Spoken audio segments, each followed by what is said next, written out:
easy to lose peace and to become anxious in today's world. We are addicted to our phones for quick entertainment. We forget to be present in the now.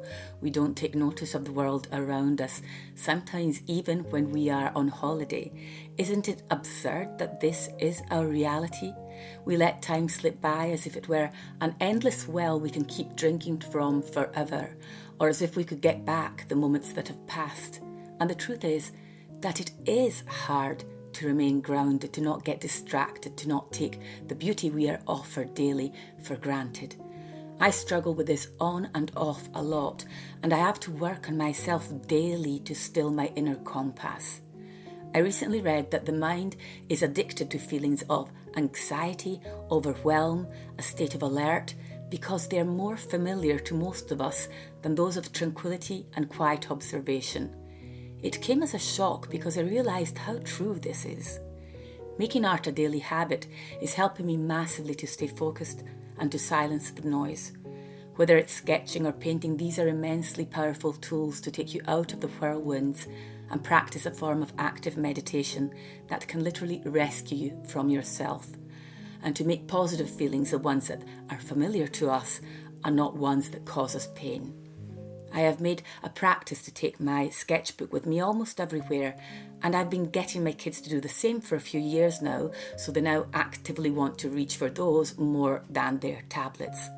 The moment I open my sketchbook, I finally am where I should be, and no matter what the result is, magic does happen.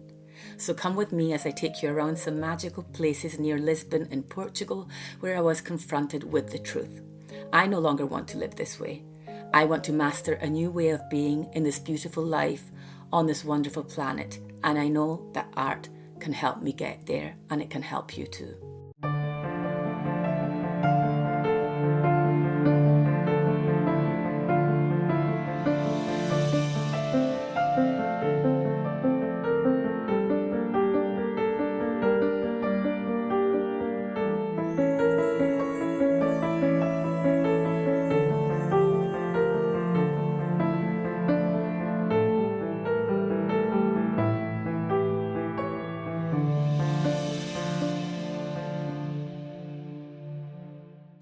Sometimes I feel like I'm the captain of a ship in a storm, trying to steer towards the sunny patch of sky I see in the distance and then getting pulled back into the raging waves. I find it so unfair that for many of us it feels like a constant battle, but I'm not just imagining it. I'm not alone. If you're watching this, you've probably felt the same way many times. I've started practicing what they call digital detox. I don't pick up my phone, I don't scroll through social media. I will upload stories and post almost as a diary to myself, but then I immediately log out and my phone is forgotten for hours on end. My sketchbook is my new phone. The reason for this is because I have started noticing that when I open it up and start sketching or painting, I feel a wave run through me. Not the crashing waves of a storm, but a gush of relief and release that swipes away all anxiety. Wherever I go, if there's a spot where I can sit, I will sketch what I see. Mostly people, as you will have seen in the footage I shared on this video. No, don't worry, no one is going to come up to you and get angry because you're sketching them. They won't notice. That hasn't happened to me once. Only on one occasion did a boy come up to me, but that was because he'd starting art school and he was curious. So in a way, it's almost a manner to connect with people on a different level. I've tried meditating many times, but thoughts come rushing and flood my mind. When I'm sketching what surrounds me, I'm focused on capturing the moment before it passes. And suddenly I am in life. I am life in the present with every breath, every pencil or brush stroke. I have come to think of it as the simplest form of active meditation that literally works magic for me.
And then I found myself in the convent of Capuchin monks, and it was like a gift sent to remind me how precious silence is. Yes, silence. The convent was founded by 8 monks over 500 years ago and is situated on the flank of the Sintra Mountains, in a location marked by thick vegetation and steep slopes. The monks lived the simplest of lives, fully immersed in the quiet of nature, sleeping in tiny rooms made of stone and cork, lost in silent prayer and the creation of mosaics made of shells and tiles. There was not a sound but that of the breeze blowing through the trees. Some suggested that the composition of the building and spaces was influenced by the number 8, like the number of cells and stairs between rooms, 8 to symbolise infinity. The different roads and path which lead up to the convent symbolise the conflict between good and bad roads to be taken into spiritual fulfilment. The monks had nothing and everything at the same time. We don't need noise to feel connection. We don't need most of the material things we think we need. We need to find a way back to ourselves through the absence of these things, and through practices like art, we can find our path back there more easily.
While I don't suggest you live a life of isolation, unless that's your thing, I do suggest you step back from the news. Don't worry, you'll find out if something major happens anyway.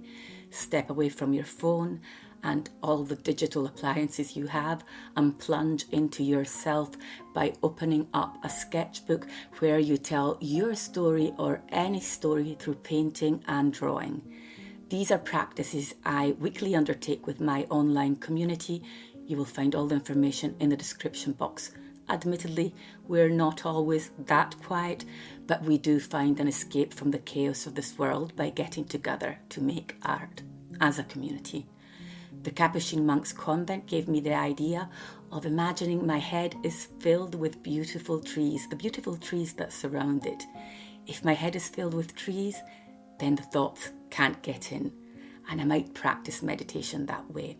When I got home, I made a quick sketch of this concept, which you will see in this video and which I would like to turn into a larger painting, so I will have it there to remind me of this magical experience.